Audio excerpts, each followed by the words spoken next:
साल में कितने बार जारी की जाती है? बफर स्टॉक के बारे में पढ़ा है, और फूड सिक्योरिटी के बारे में पढ़ा है, और हाँ, वसूली मूल्य। पहले तो एमएसपी न्यूनतम समर्थन मूल्य, ठीक है। दूसरा क्या था? वसूली मूल्य। तीसरा निकासी मूल्य। फिर मैंने देखा था बफर स्टॉक। फिर पढ़ा था खाद्य सुरक्षा।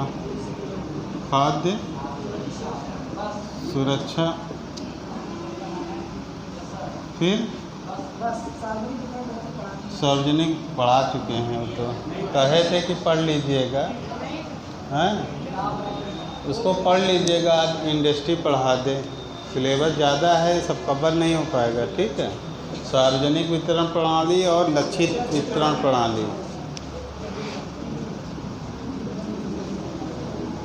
सार्वजनिक वितरण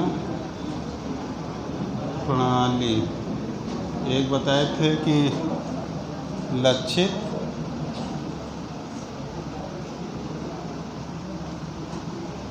वितरण प्रणाली। और क्या पढ़ाया था? कौन सा आयोग था? CACP, commission for agriculture cost and prices. और क्या था? एक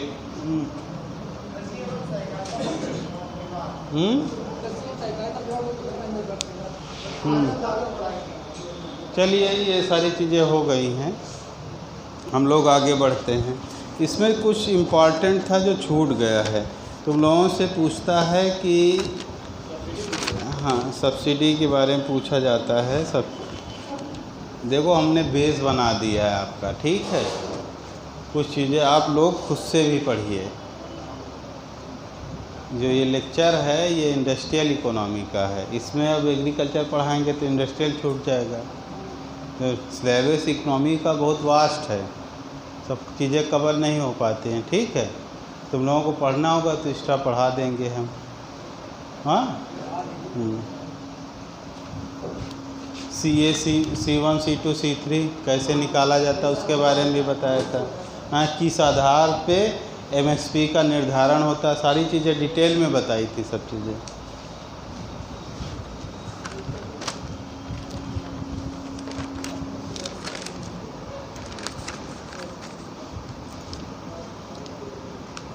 तुम लोग मिड डे मील योजना के बारे में पढ़ लीजिएगा, ठीक है। 1995 में स्टार्ट हुआ था, ठीक है। एकीकृत बाल विकास योजना सेवा, ICDS, इसके बारे में भी पढ़ लीजिएगा, ठीक है। बच्चों के विकास के लिए है, छोटे बच्चों के लिए जो है।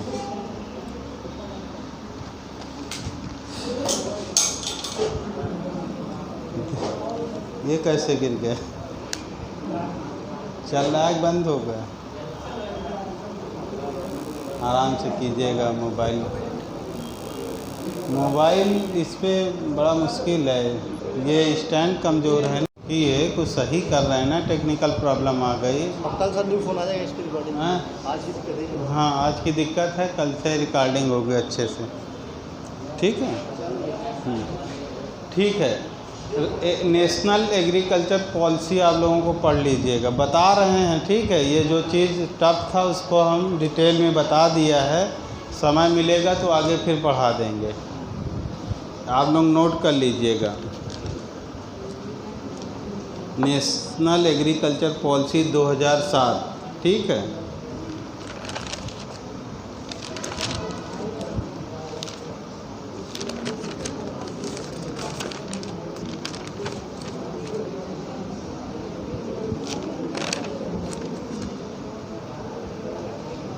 एक हेडिंग तुम लोग खुद से पढ़िएगा, इधर ध्यान दीजिए। राष्ट्रीय खाद्य सुरक्षा मिशन, हेडिंग डाल लीजिए राष्ट्रीय खाद्य सुरक्षा मिशन। अपना गूगल से या जो किताब हो इंडियन इकोनॉमी की दत्त एन सुंदरम बताया उससे पढ़िएगा इसको, राष्ट्रीय खाद्य सुरक्षा मिशन।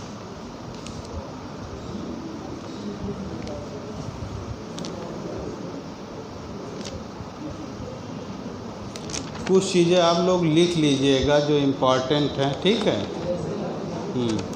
एक लिखिएगा कि सस्टेनेबल एग्रीकल्चर, पोषणीय कृषि, सस्टेनेबल एग्रीकल्चर। थोड़ा सा लिखाएंगे उसके बाद हम आगे आ जाएंगे। पोषणीय कृषि, सस्टेनेबल एग्रीकल्चर। सस्टेनेबल डेवलपमेंट जानते हो क्या होता है, क्या है? ए लड़के क्या दांत दिखा रहे हो तुम? हाँ, क्यों हंस रहे हो? बातचीत कर रहे हो आपस में। सस्टेनेबल डेवलपमेंट के बारे में बताओ। हाँ, सतत विकास बताओ ना, वो तो सबको पता है हिंदी। हाँ, जैसे हम लोग पर्यावरण में सर सुधार के लिए नीति चलाई जा रही है, योजना चलाई जा रही है, वो क्या है? सस्टेनेबल डेवलपमेंट के लिए चलाई जा रही है, सतत विकास कंटिन्यू लगातार, ये है सतत विकास। और कोई बताए? हाँ, व्यक्ति का योजना का तरीके से क्रमबद्ध विकास होना, सस्टेनेबल डेवलपमेंट ये है। क्रमबद्ध विकास यानी कि क्रमबद्ध विकास। हाँ ठीक है। और सस्टेनेबल डेवलपमेंट आया क्यों? सर कोई भी विकास, एक लोग बताओ, एक। हाँ, सर कोई चीज़ें तो छूट गई है तो उसको निरंतर विकास करने के लिए, उससे जो बहुत लोग पिछड़ गए हैं उसको विकास करने के लिए। शब्द से न बताओ। हाँ,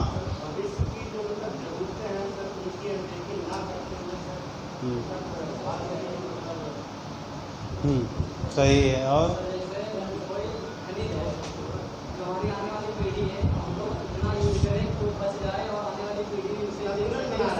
हाँ, ये ज़्यादा सही डिफिनेशन है, ठीक है।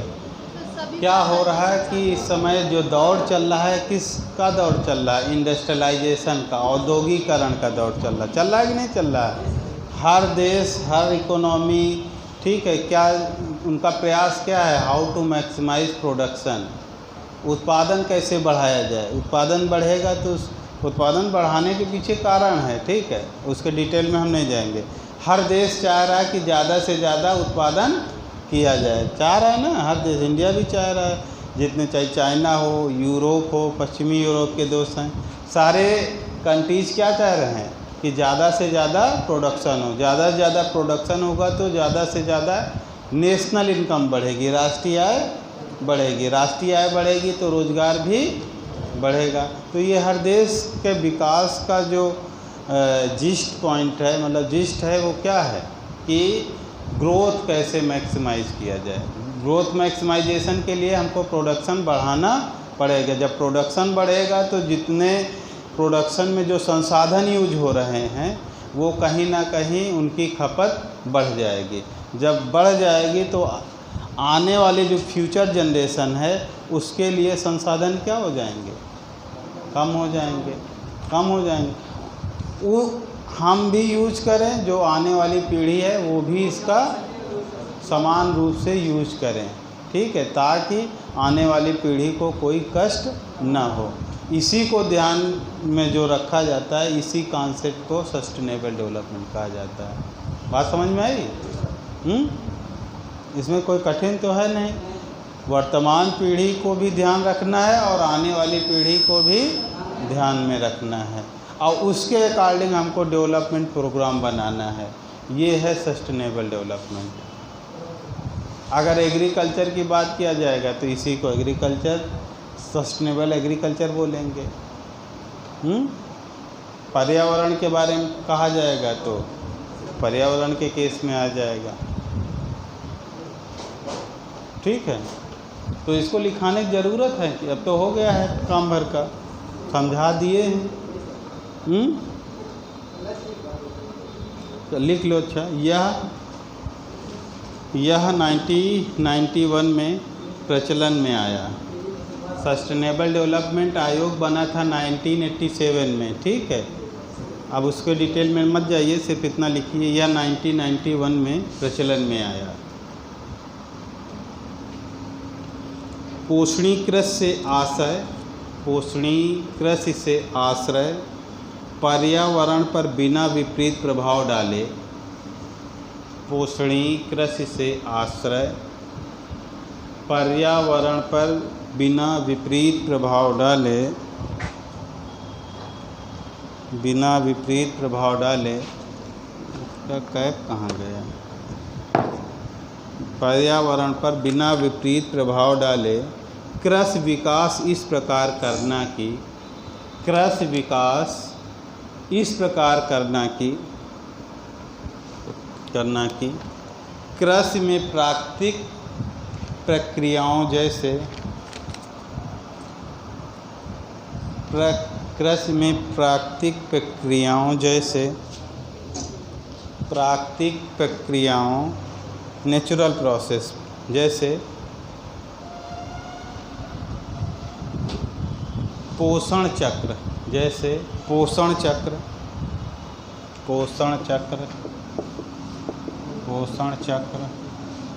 नाइट्रोजन चक्र या नाइट्रोजन स्थिरीकरण कर लीजिए, नाइट्रोजन स्थिरीकरण पर बल हो।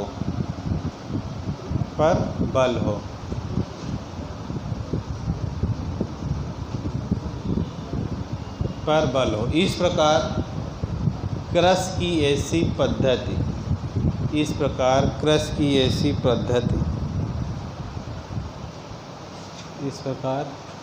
कृषि की ऐसी पद्धति, पेन नहीं है तो लिखिए, बाद में कब लिखोगे? हाँ, गूगल से कैसे लिख पाओगे?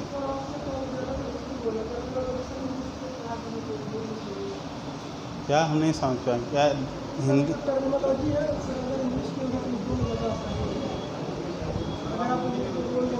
इंग्लिश मीडियम है कि हिंदी मीडियम? इंग्लिश में ज़्यादा है तो इंग्लिश में टर्मिनोलॉजी मैं यूज ही करता हूँ।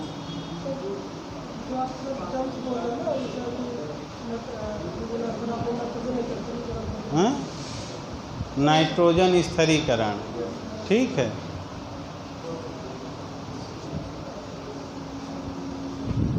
इस प्रकार कृषि की ऐसी पद्धति जैसे ऑर्गेनिक कृषि या अन्य प्रणाली विकसित की जाए, या इस प्रकार कृषि की ऐसी पद्धति जैसे ऑर्गेनिक कृषि या अन्य ऐसी प्रणाली विकसित की जाए जिससे आगतों का कम प्रयोग हो, इनपुट्स का कम प्रयोग हो, आगतों का कम प्रयोग हो और वह पर्यावरण तथा किसानों को हानि न पहुँचाए, वह पर्यावरण और किसानों को हानि न पहुँचाए।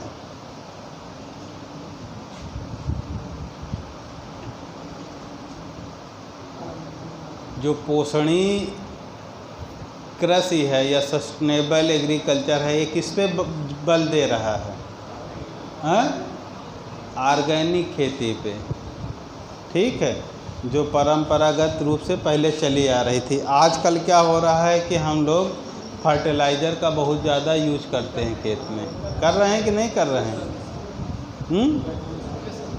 तो उससे क्या हो रहा? पर्यावरण प्रभावित हो रहा है, तो पर्यावरण पे उसका विपरीत प्रभाव पड़ रहा है।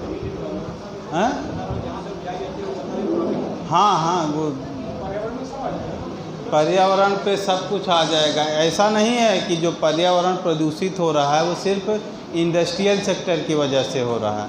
ये किसकी वजह से? एग्रीकल्चर सेक्टर की वजह से भी हो रहा है, एग्रीकल्चर सेक्टर की वजह से भी हो रहा है। ऑर्गेनिक फार्मिंग आप लोग थोड़ा देख लीजिएगा, ठीक है। हेडिंग जो बता दे रहे हैं इसको नोट कर लीजिए, ऑर्गेनिक फार्मिंग पढ़ लीजिएगा। फिर आप लोगों को पढ़ना है green agriculture, green agriculture, green कृषि या हरित कृषि।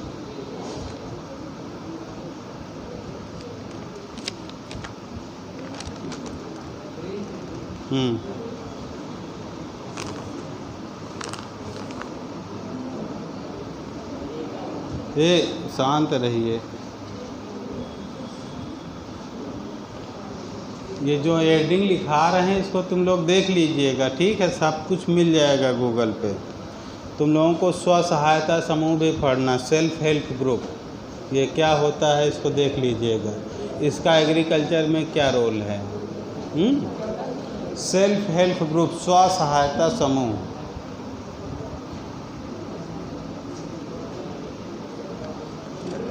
ठीक है। और जो सबसे इम्पॉर्टेंट है इसका, भारत में जेनेटिकली मॉडिफाइड खेती, जीएम खेती जिसको बोलते हैं, भारत में जेनेटिकली मॉडिफाइड खेती, इसके बारे में आप लोग लिख लो।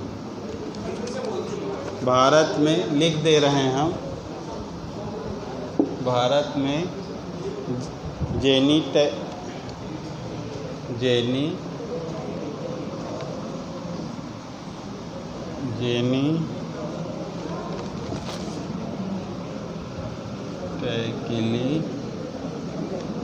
मॉडिफाइड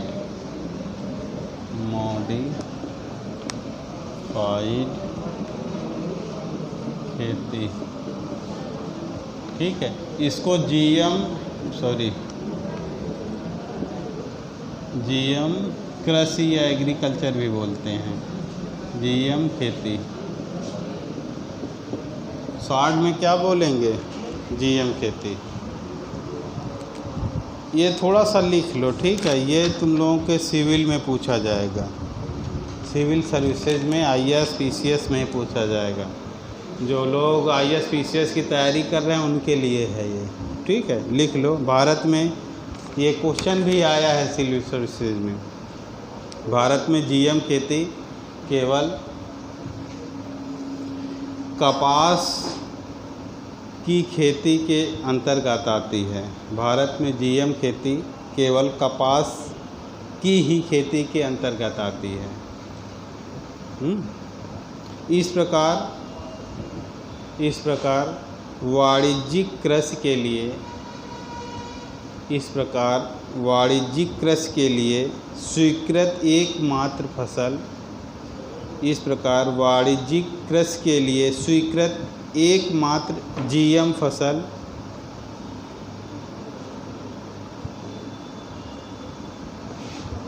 फसल इसको इंग्लिश में लिखेंगे बीटी,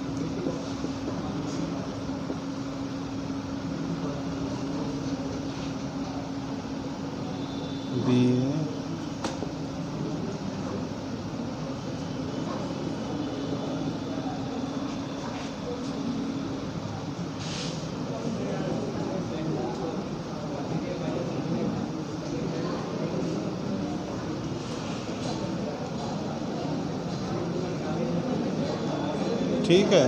ये कपास है, इसका जो बीटी बैसिलस, ये क्या है, इसका नाम टफ है, इसको आप लोग देख लीजिएगा, ठीक है। अभी तक भारत में सिर्फ कपास की खेती के लिए अलाउ किया गया है, ठीक है, जीएम फसल। अच्छा, ये होता क्या है पता है जीएम फसल? कोई बताएगा? क्या होता है? ये शांत रहिए, ये इम्पॉर्टेंट। क्या होता है? जीन में परिवर्तन किया जाता है, किस लिए? प्रोडक्शन ज़्यादा हो, ठीक है।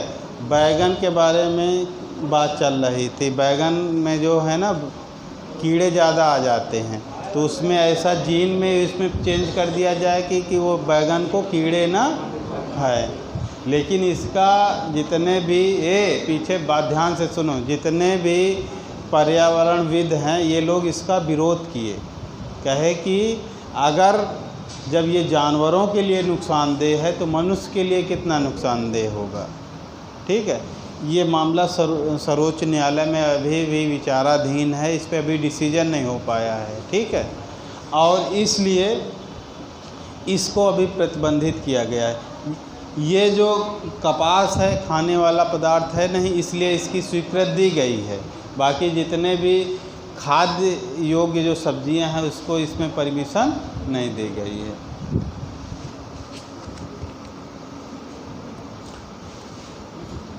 ठीक है, ये देख लीजिएगा, बीटी कपास हो गया। इस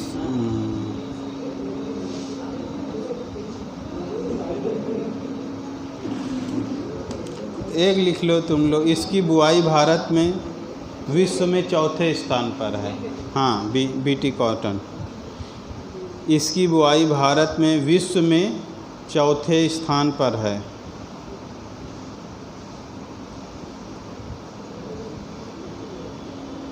चौथे स्थान पर है।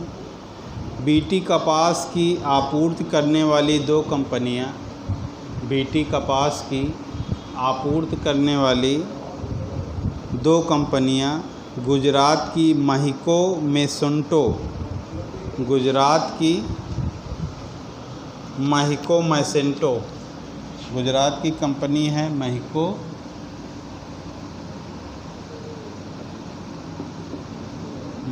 मैसेंटो, ये कहाँ की कंपनी है? गुजरात की। ये पूछा जाता है एग्ज़ाम में। दूसरा लिखो, तमिलनाडु की राशि सीड्स, राशि सीड्स लिमिटेड।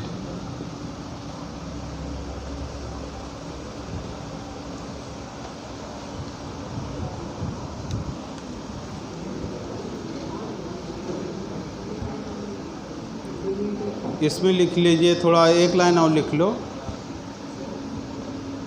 उल्लेखनीय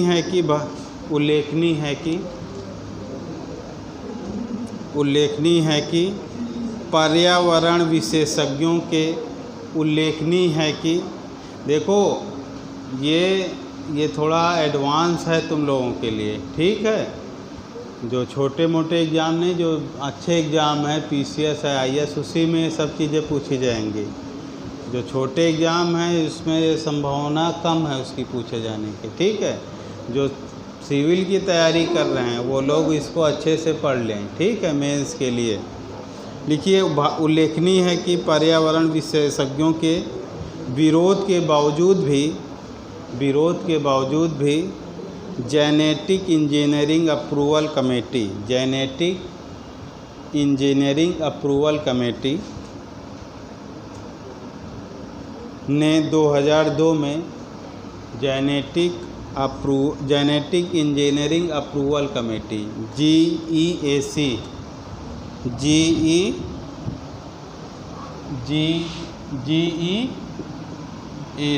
genetic engineering approval committee GEAC ने बीटी कपास की वाणिज्यिक बुआई की अनुमति दी थी।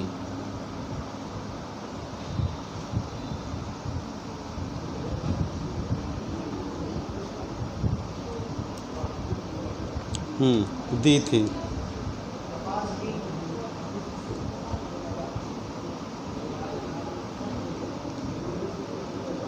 ठीक है, इतना ठीक है, बाकी अपने मन से कुछ पढ़िएगा।